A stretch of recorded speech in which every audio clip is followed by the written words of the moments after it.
Hello.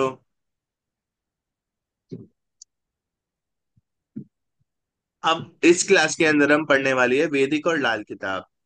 But before we move to Vedic and Lal Kitab we should know what is Vedic and Lal Kitab. This session is going to be 40 minutes. This session is going to be 40 minutes, and we are going to learn Vedic and लाल किताब। क्या हुआ, जब प्राशन मुनि आए तो उन्होंने योग लिखे, पर उन्होंने एक योग नहीं लिखा। जैसे गज केसरी योग बन गया, गुरु चंडाल योग बन गया, और बुध आदित्य योग बन गया, नीच भंग राज योग बन गया, उच्च भंग राज योग बन गया, राज योग बन गए। इस तरीके से उन्होंने योग नहीं लिखे, उन्होंने योग लिखे। एक ग्रह की एक ग्रह से युति होने पर योग बनते हैं, एक ग्रह की दूसरे ग्रह पे दृष्टि होने से योग बनते हैं। अब ये आप युति और दृष्टि पे मत जाना, पर वो साथ में बैठ जाए या एक दूसरे को देखे तो उससे योग बनते हैं। पर जो लाल किताब थी, लाल किताब के अंदर सूत्र थे। उदाहरण के तौर पे मैं आपको बताता हूं, एक कुंडली के अंदर 12 घर होते हैं। कुंडली का चौथा घर जो होता है, वो घर दिखाता है कि हमारा घर कैसा होगा, हमारी जिस प्रॉपर्टी में हम रह रहे हैं उसकी एंट्रेंस कैसी होगी, वो कैसा बना हुआ होगा, उसकी साठ गांठ कैसी होगी। और सातवां घर जो है हमारी बीबी को दर्शाता है, सातवां घर हमारी बीबी को दर्शाता है। तो होता क्या है, अगर राहु चौथे घर के अंदर बैठ जाए और सातवें घर के अंदर सूर्य बैठ जाए, उदाहरण के तौर पे, तो सूर्य का व्यवहार है कि वो तेज है। इसके लिए आपको फिर से पहली रिकॉर्डिंग देखनी पड़ेगी। सूर्य का व्यवहार है वो तेज है, सूर्य का व्यवहार है वो तेज है। और राहु का व्यवहार है कि वो काट करता है, डिविजन्स है। तो मैरिज के बाद लाइफ में इतनी डिविजन्स हो जाएगी, इतनी डिविजन्स हो जाएगी, कुछ कह नहीं सकते। संतान होगी तो संतान के अंदर भी संतान भी ना ऐसी होगी कि वो भी बोलेगी हमें बंटवारा चाहिए, हमको अपना अपना इनहेरिटेड मनी चाहिए, जो हमें पुश्तैनी जायदाद मिली है वो हमें चाहिए। बट हमें अपना मतलब अपना पार्ट ऑफ मनी चाहिए। वो हमेशा डिमांड करेगी, हमेशा बचपन से ही उसके ट्रेड्स ऐसे होंगे, डिमांड करेगी। क्योंकि इस पर्सन की कुंडली के अंदर जो है चौथे घर के अंदर राहु और सातवें घर के अंदर सूर्य बैठ गया। ठीक है, तो चौथा घर कुंडली का केंद्र होता है। ठीक है, एक, चार, सात और 10 केंद्र होते हैं। तो केंद्र में जब ऐसे योग बन जाए राहु और सूर्य के, तो परेशानी जो है बनी रहेगी ही रहेगी। जैसे अब हम एक कुंडली खोल के देखते हैं। इससे पानी ले। हाँ जी, हाँ जी।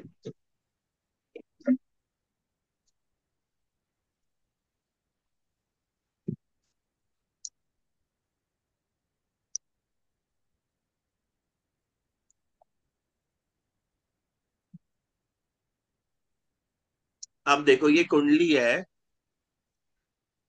This is a horoscope. ठीक है, ये अभी की कुंडली है। 30/4/2025, 17:25 इंडिया, लोकेशन हैदराबाद। तो मैं इस लोकेशन को चेंज कर देता हूँ because I am sitting in Delhi, I am in south Delhi. तो मैं इस लोकेशन को चेंज कर देता हूँ। तो this is the planetary position,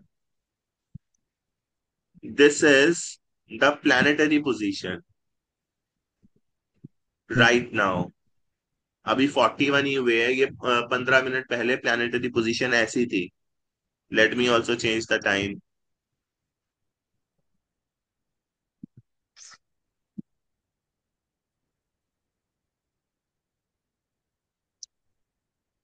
it is rotating.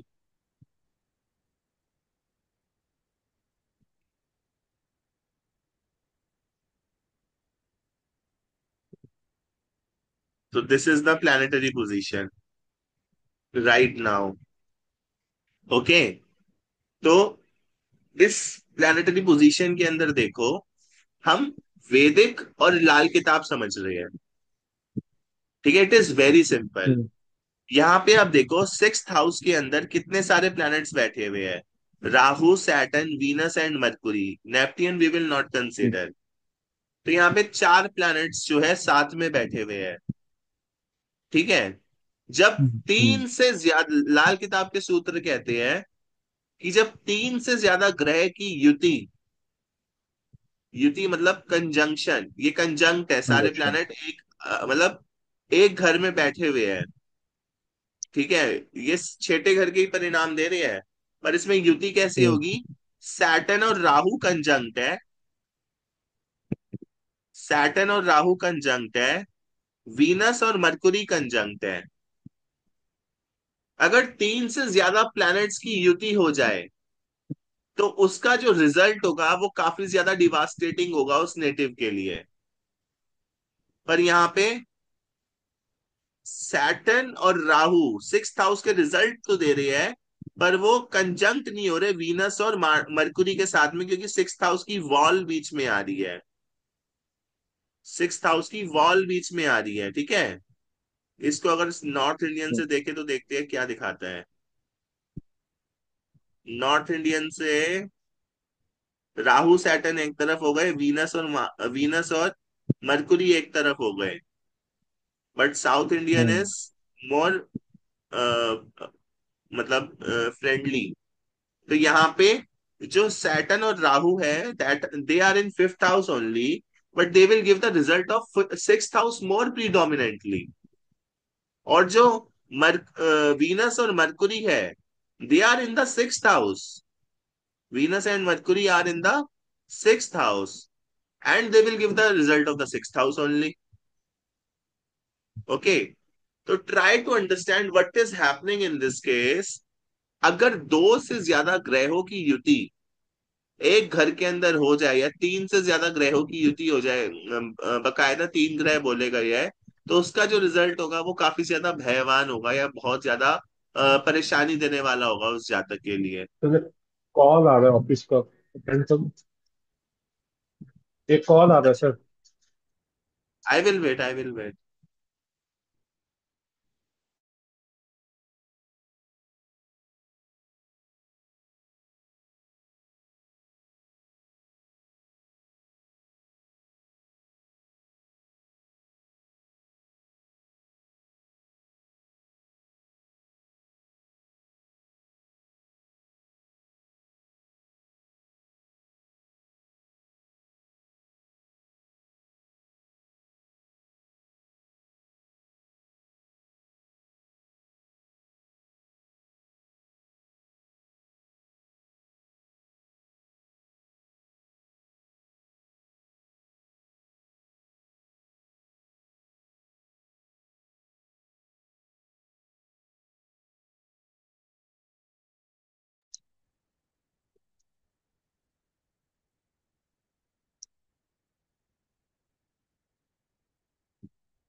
हाँ जी, शुरू करें। हाँ जी सर। तो लाल देखो, हुआ क्या, जब दो से तीन से ज्यादा ग्रह एक कुंडली के अंदर बैठ गए, तो उसका फल जो है वो भयवान हो गया। हम्म। इसको थोड़ा सा पीछे ले जाता हूं। कितने डिग्री पीछे लेके जाऊं? 28 कर देता हूं।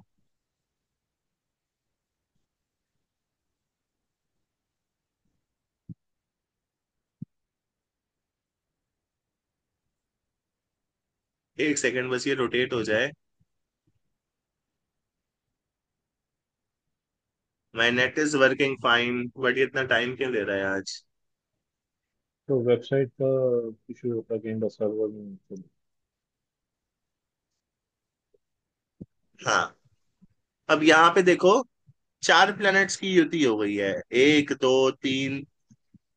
राहु अभी भी नहीं आया, राहु कम में आएगा।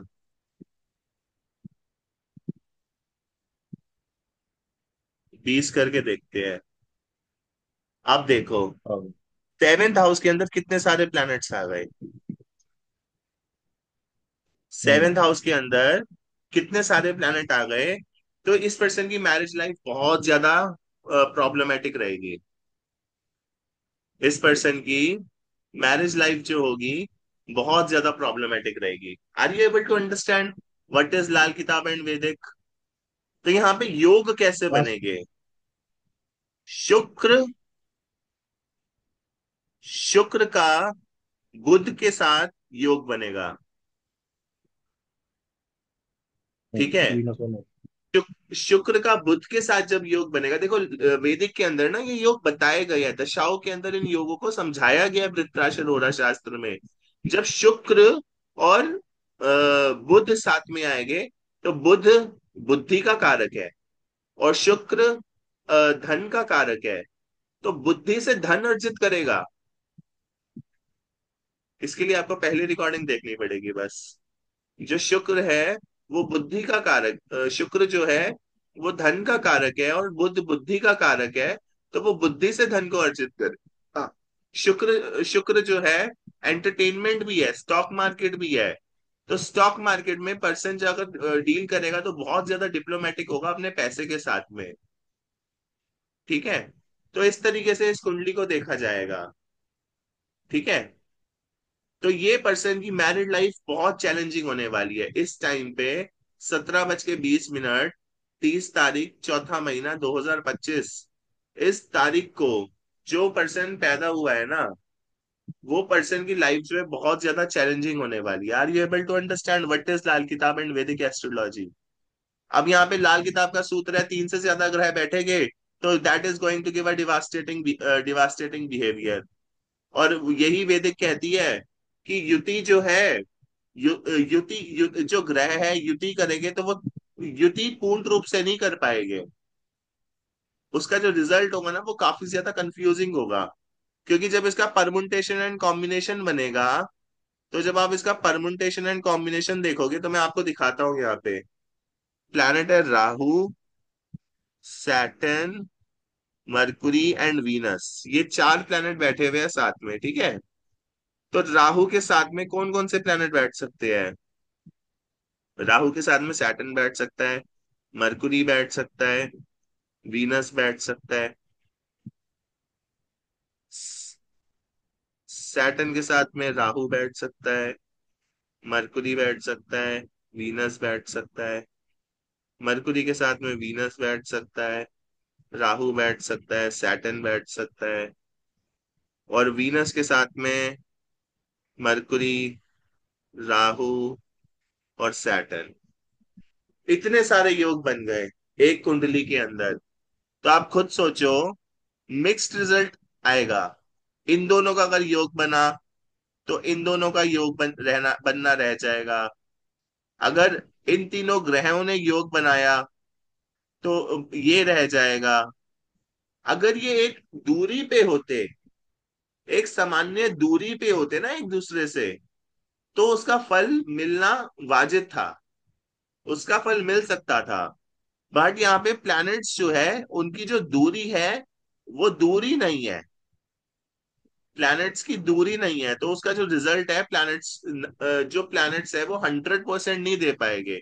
There will be a collision between planets. Planets एक दूसरे के साथ टकरार करेगी क्योंकि प्लैनेट्स एक ही ऑर्बिट में एक साथ मूव कर रहे हैं। जब प्लैनेट एक ही ऑर्बिट में एक साथ मूव करेंगे तो एक दूसरे को ऑब्स्ट्रक्ट करेंगे, कोई किसी के सामने आ जाएगा, कोई किसी के सामने आ जाएगा। मतलब चार गेंद, चार पहिए एक साथ घुमा दो या आगे पीछे घुमा दो और सनलाइट डालो, तो कभी कोई पहिया आगे आएगा, कभी कोई पहिया आगे आएगा। तो इस तरीके से जो सनलाइट है वो ऑब्स्ट्रक्ट हो जाएगी व्हील्स की मूवमेंट के कारण। प्लैनेट्स को यहाँ पे व्हील समझो। तो व्हील्स की मूवमेंट के कारण सनलाइट ऑब्स्ट्रक्ट हो जाएगी, इसलिए चार प्लैनेट जब एक साथ एक घर में बैठेंगे तो they are not going to give good result to that person.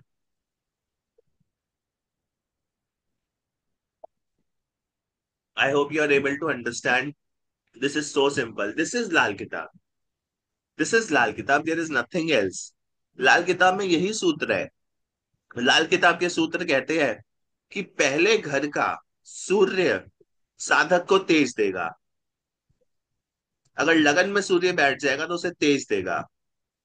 वही सूर्य अगर दूसरे घर में बैठ जाएगा तो दूसरे घर में बैठने के बाद व्यक्ति पैसे को लेके मक्कार भी बन सकता है। पैसे को लेके उसके अंदर एक ईगरनेस आ सकती है, एक डिसहारमनी आ सकती है। वो थोड़ा अशांत हो सकता है, थोड़ा सा चिड़चिड़ा व्यक्तित्व हो सकता है उसका। तो इस तरीके से लाल किताब के सूत्र लिखे गए हैं जो कि हमने पढ़े हैं।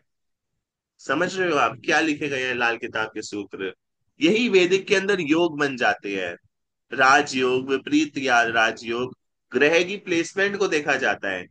जब ग्रह की प्लेसमेंट को देखा जाता है तो ये वैदिक के अंदर योग बन जाते हैं। तो ग्रह की प्लेसमेंट से उसको देखा जाता है।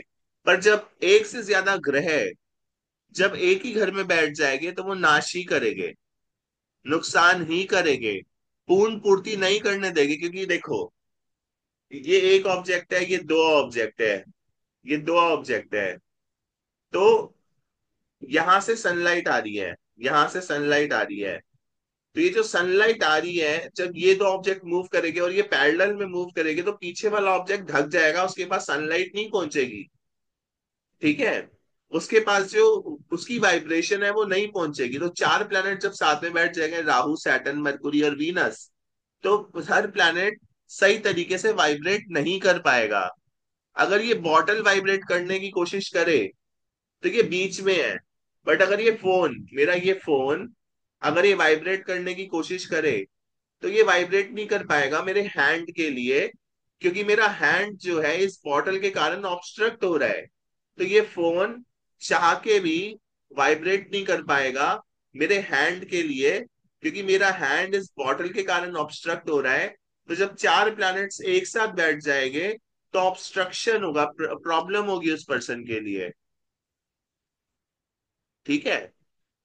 उसके बाद लाल किताब के अंदर लिखा हुआ है कि अगर चार प्लैनेट एक साथ एक घर के अंदर बैठ जाए तो उसके त्रिकोण को देखा जाएगा। जैसे सातवां घर है, तो त्रिकोण लिखता हूं मैं आपके सामने। एक, पांच, नौ, दो, छ, दस, तीन, सात, 11, चार, आठ, 12। तो ये त्रिकोण होते हैं, ये एक दूसरे से 90 90 डिग्री पे होते हैं। 90 डिग्री ही होते हैं ना? 90 डिग्री ही हो गया। I am confuse because I am not practicing South Indian, North Indian chart. तो ये देखो, 3, 7 और 11, यहाँ पे देखो, सातवां घर जो है यहाँ पे है, और तीसरा घर यहाँ पे है, और 11वां घर यहाँ पे है।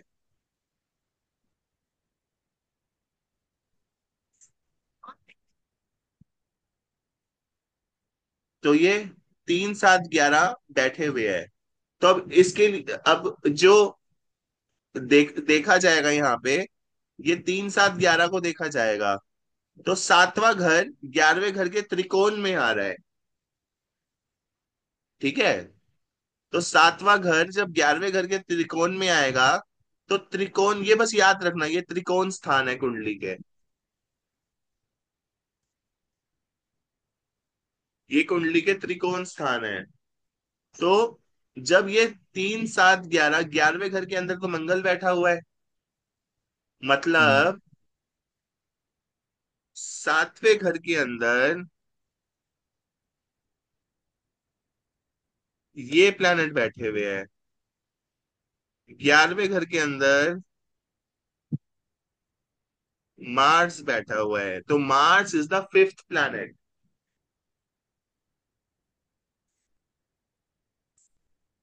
तो मार्स जो है फिफ्थ प्लैनेट है। समझ आ रहा है आपको? हम्म मार्स फिफ्थ प्लैनेट है। अब 11वां घर देखो, 11वें घर के अंदर ये कुंडली का 11वां घर हो गया। और अब 7वां घर देखना है, अब तीसरा घर देख रहे हैं। तीसरे घर में कोई प्लैनेट नहीं बैठा, तो ये पांच प्लैनेट एक साथ काम करेंगे। हम्म ये 5 प्लेनेट एक साथ काम करेंगे, मंगल 11वें घर में बैठा है, इतनी प्रॉब्लम नहीं होगी। बट 7वें घर के अंदर ये सारे प्लेनेट जब एक साथ बैठे हुए हैं, तो ये सारे प्लेनेट एक साथ बैठ के प्रॉब्लम क्रिएट करेंगे ही करेंगे। आप समझ रहे हो, इसको बोलते हैं युति। उसमें क्या बोलते हैं, भृगु नंदी नाड़ी में त्रिकोण स्थानों को एक साथ लिया जाता है। ये त्रिकोण में होते हैं, 90 डिग्री, 90 डिग्री पे होते हैं एक दूसरे से ना। जैसे मैं हम्म। आपको दिखाता हूँ, 90, 30, 30, 30, और ये फिफ्थ, फिर 30, 30, 30, फिर नाइन्थ, फिर 30, 30, 30, फिर फर्स्ट। तो ये 90 डिग्री के एंगल्स पे होते हैं। अभी आप इतना मत समझो, बस आप इतना समझो कि ये त्रिकोण स्थान होते हैं।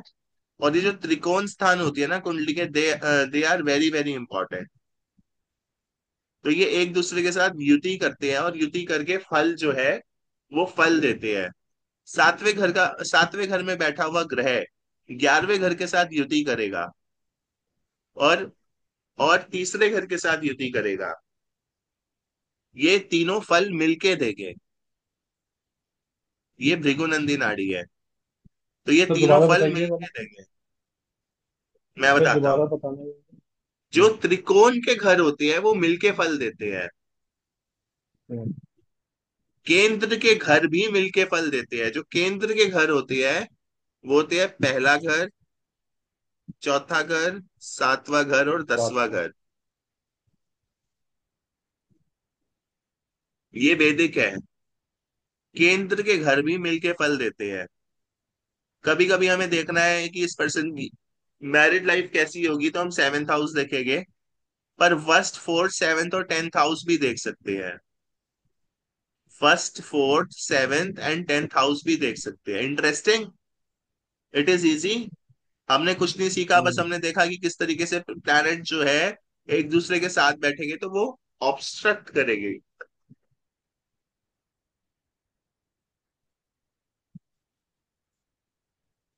थोड़ी सी खिचखिच है, तो पानी पीना पड़ता है, सॉरी, खिचखिच के लिए। सबको ही ऐसा। तो प्लैनेट्स जो है ऑब्स्ट्रक्ट करेंगे, आपको समझ आ रहा है? प्लैनेट्स जो है ऑब्स्ट्रक्ट करेंगे, यू हैव टू अंडरस्टैंड। और just this much, this is Lal Kitab, this is वैदिक। अब यहाँ पे योग बन गए। राहु का सूर्य के साथ योग बन गया। सॉरी, राहु और शनि का योग बन गया। अब जब राहु राहु और शनि, एक सेकंड, हैंग हो गया क्या? राहु और शनि का योग बन गया। इसी पे जब वैदिक में कहा गया, तो ये एक योग है, राहु शनि योग। हम्म। पर यही जब लाल किताब में गया तो ये एक सूत्र बन गया। योग में कहा जा सकता है कि राहु और शनि जब बैठेंगे तो परिणाम स्वरूप व्यक्ति वृद्धि करेगा। परिणाम मतलब उसको, मतलब रिजल्ट्स मिलेंगे। मतलब वो जो भी काम करेगा उसकी जो रिजल्ट्स होंगे उससे वो प्रोग्रेस करेगा। ठीक है। सूत्र में इसी बात को हम्म। घुमा के कहा जा सकता है। सूत्र में इसी बात को घुमा के कहा जा सकता है कि वृद्धि का कारण राहु निर्धारित करेगा, वृद्धि का कारण शनि निर्धारित करेगा, और राहु जो है उसको गति प्रदान करेगा। तो अगर सूर्य टेम्पलीफाई और करेगा। राहु साथ में बैठे होंगे तो वो वृद्धि का कारण भी बनेंगे और गति का कारण भी बनेंगे। आपको समझ आ रहा है कि किस तरीके से होता है? थोड़ा थोड़ा आ ही रहा था। आएगा, सब कुछ आएगा। It is just a overview, it is just a overview, it is just a overview. हमारे पास 30 डेज है, हम 15 दिन 2-2 घंटे की क्लासेस लेंगे।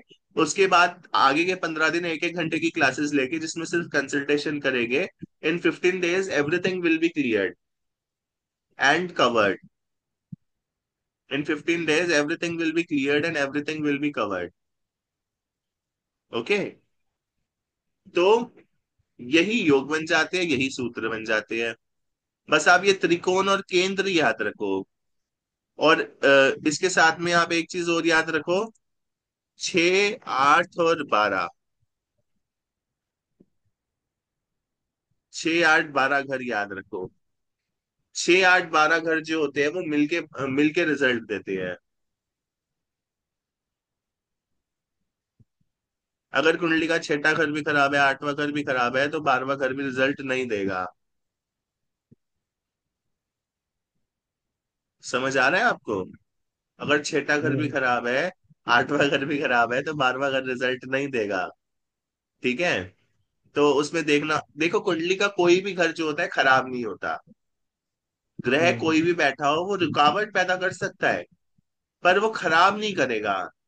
मतलब वो एक बड़े फल को प्राप्त करने से पहले कुछ खेद कर सकता है, कुछ ऑब्स्टेकल्स दे सकता है एक बहुत बड़ी अचीवमेंट से पहले, पर वो खराब कभी नहीं करेगा। कभी भी कोई ग्रह कुंडली के अंदर खराब फल नहीं देता है। इसलिए ऊंच का और हम्म। नीच का ग्रह होता ही नहीं है। सारे ग्रह ऊंच के हम्म। होते हैं और सारे ग्रह नीच के होते हैं। अगर ग्रह को रोकना है, किसी को रुका खेद प्रकट करना है, तो ग्रह खेद प्रकट करेंगे। पर नीच का होने का मतलब ये नहीं कि उसके फल नीच के हो जाएंगे, वो अच्छे फल नहीं देगा। वो खेद करती है, मतलब रुकावट पैदा करती है। आजकल एस्ट्रोलॉजर्स जो है पता नहीं क्या क्या बोल देते हैं। आपने ही मुझे कुछ बताया आज सुबह। तो that was yes. Challenging movement for you, because astrologers की मॉरल वैल्यूज नहीं है। अब यहाँ पे आप देखो, एस्ट्रोलॉजर्स मनी माइंडेड है बट उनकी मॉरल वैल्यूज नहीं है। बट ऐसा नहीं होना चाहिए, मतलब बड़े बड़े प्लेटफॉर्म्स के हम्म। ऊपर। अब इस कुंडली के आठवें घर को देखो, आठवें घर के अंदर सूर्य बैठा हुआ है। हम्म। छठे घर के अंदर कोई ग्रह नहीं है। हम्म। आठवें घर के अंदर सूर्य बैठा हुआ है, बारहवें घर के अंदर कोई ग्रह नहीं बैठा। तो आठवें घर का सूर्य इतना दुष्ट परिणाम इस साधक को नहीं दे पाएगा। आठवें घर का सूर्य इतना दुष्ट परिणाम नहीं दे पाएगा, और 6 8 12 में बैठ जाए तो खेद ही खेद हो जाते हैं साधक की जिंदगी में। मंगल आठवें घर में बैठ जाए तो वो खेद उत्पन्न करेगा, पर उससे जो फल की प्राप्ति होगी वो बहुत बड़ी होगी। हम्म। आठवें छठे आठवें बारहवें के कारण जो जातक है उसकी जिंदगी में खेद तो उत्पन्न रहेगा ही रहेगा। तो यहाँ पे आठवां घर बन गया है, तो ये आठवें घर के कारण खेद की प्राप्ति तो इस जातक को होने ही वाली है। पर इसका मतलब ये नहीं कि रुकावट बनी ही रहेगी, बनी ही रहेगी, बनी ही रहेगी, बनी ही रहेगी। खेद हो सकता हम्म। है, ऑब्स्टेकल्स आ सकते हैं, ऑब्स्टेकल्स लाइफ में हम्म। आएंगे। पर कोई भी ग्रह नीच का फल नहीं देता। ये वेदिक के अंदर कहा जाता है कि ग्रह नीच के होते हैं, उच्च के होते हैं, और वीडियोस में डाल दिया जाता है कि ग्रह उच्च के होगे तो ये फल देंगे, नीच के होगे तो उसके फल थोड़े गिर जाएंगे। ऐसा नहीं होता है, बस वो खेद उत्पन्न करते हैं। Being an astrologer, you have to keep this thing in mind कि जो प्लैनेट्स होते हैं वो बस खेद उत्पन्न करते हैं, मतलब ऑब्स्टेकल्स उत्पन्न करते हैं। दैट इज ओनली बिकॉज कि जो जब रिजल्ट मिले तो बहुत बड़ा रिजल्ट मिले। दैट इज ओनली बिकॉज कि रिजल्ट मिले तो बहुत बड़ा रिजल्ट मिले। I hope you are able to understand. This is Vedic and this is Lal Kitab. It is very easy. ठीक है? अब यहाँ पे देखो, 10वां घर इस समय, यहाँ पे 10वें घर के अंदर कोई नहीं बैठा, तो इसके त्रिकोण स्थान देखेंगे। तो 2 6 हम्म। और 10 को हम्म। देखेंगे। ठीक है? अगर हम हाउस ऑफ कोई भी प्रोफेशन नहीं। को देखना चाहते हैं, 10वां घर हाउस ऑफ प्रोफेशन कहा जाता है, तो दूसरे और छठे घर के अंदर भी कोई नहीं बैठा। तो इसका मतलब ये नहीं है कि इसकी प्रोफेशनल लाइफ अच्छी नहीं होगी। ठीक है?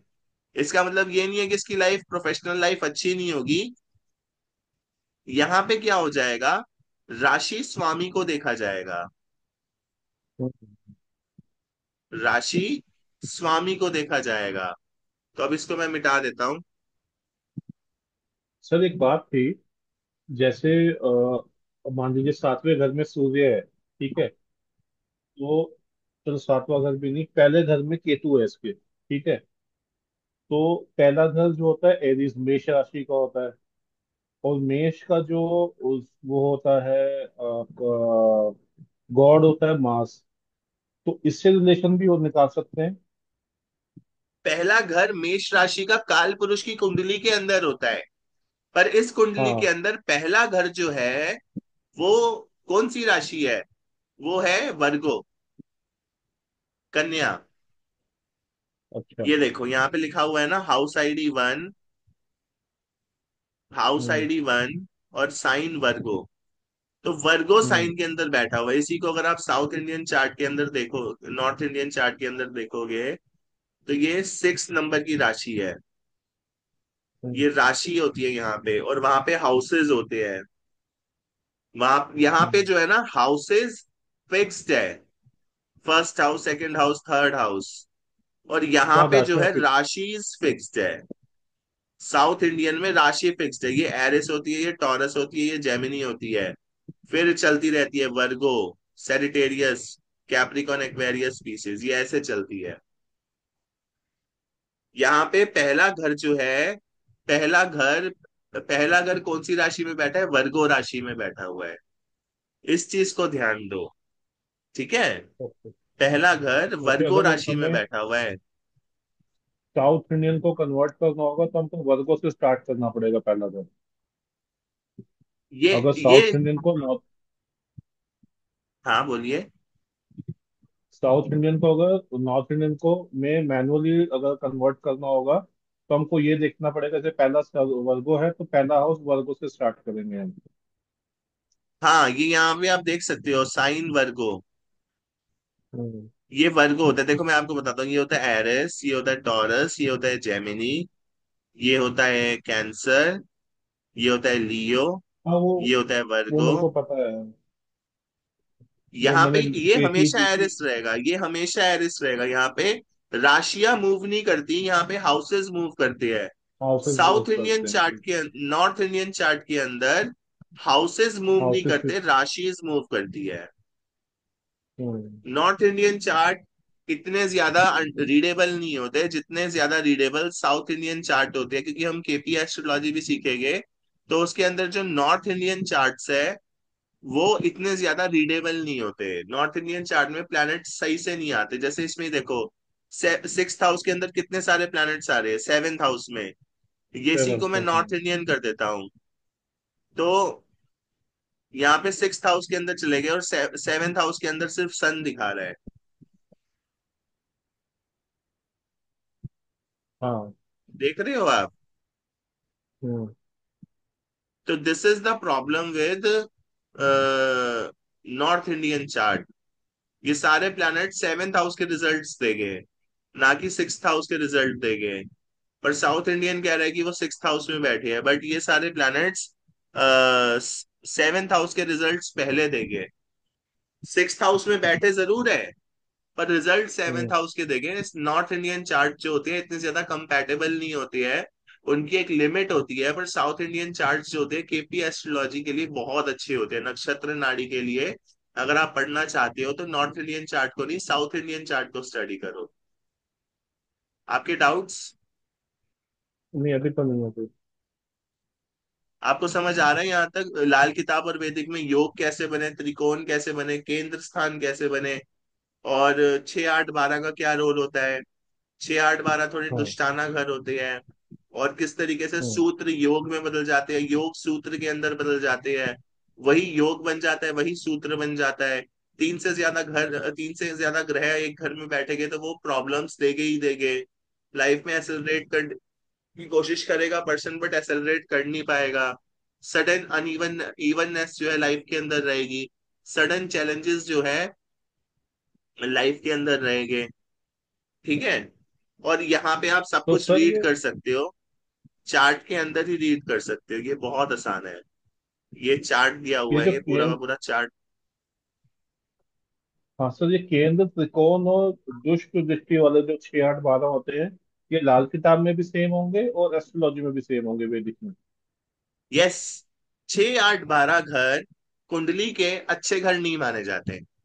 नहीं माने जाते बट हैं। इसका मतलब ये नहीं है वो अच्छे घर नहीं है। वो बस ऑब्स्टेकल्स क्रिएट करने में सबसे पहला रोल जो है वो क्रिएट करते हैं। पर इसका मतलब ये नहीं है कि वो अच्छे घर नहीं है। वो बस ऑब्स्टेकल्स क्रिएट करते हैं, ठीक है। अब 20 to 25 मिनट्स हम केपी एस्ट्रोलॉजी और नक्षत्र नाड़ी का इंट्रोडक्शन लेंगे। फिर हम कल की क्लास में मूव करेंगे और परसों से पढ़ाई शुरू करेंगे। तो 15 days 2 hours each. Try to manage schedule. Schedule की बात हम कॉल पे कर लेंगे। तो अब उस पे केपी और वैदिक, केपी और नक्षत्र नाड़ी डिस्कस करते हैं। ओके, ज्वाइन कर लेना, रीज्वाइन कर लेना आशीष जी।